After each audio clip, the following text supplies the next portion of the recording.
So hello friends, welcome back to our channel. నేను వచ్చేసి Akbar Sheikh all videos. So poultry knowledge గురించి.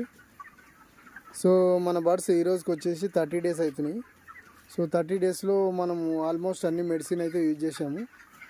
So అన్ని medicine use చేసినా కానీ కొంచెం మన వాటర్ ప్రాబ్లం వల్ల కొంచెం సౌండ్ అనేది ఇంకా కొంచెం నయం కాలేదు. సో అవి గొంతు అనేది కొంచెం ఎలర్జీ ఉన్నది వీటికి. సో శ్వాసకోశ వ్యాధులు కూడా కొన్ని ఉన్నాయి. సో అందువల్ల నేను దాని కొరకు మెంతో వీట్ అని ఒక మెడిసిన్ తెచ్చాను. సో అది మీకు చూపిస్తాను. సో ఇదే ఫ్రెండ్స్, ఇది మెంతో వీట్. సో ఇది ఏ విధంగా పనిచేస్తుంది అనేది మీకు దీని గురించి చెప్తాను. సో ఇది వచ్చేసి మనకు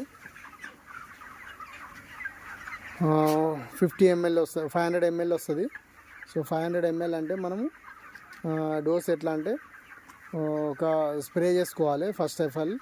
సో స్ప్రే ఎలా అంటే, సో మనం స్ప్రే డబ్బాలో 20 లీటర్ వాటర్ తీసుకొని అందులో 100 ml వేసుకోవాలి. అది కూడా వేడి నీరు. సో గరం చేసిన నీళ్ళను సో ఒక 1 లీటర్ గరం చేసుకోవాలి నీళ్ళు. సో 1 లీటర్ గరం చేసుకొని సో అందులో ఇది లిక్విడ్ అనేది 100 ml వేసి సో డబ్బాలో పోసుకొని మనం స్ప్రే చేసుకోవాలి. ఇలా కంటిన్యూగా 3 days చేసుకోవాలి.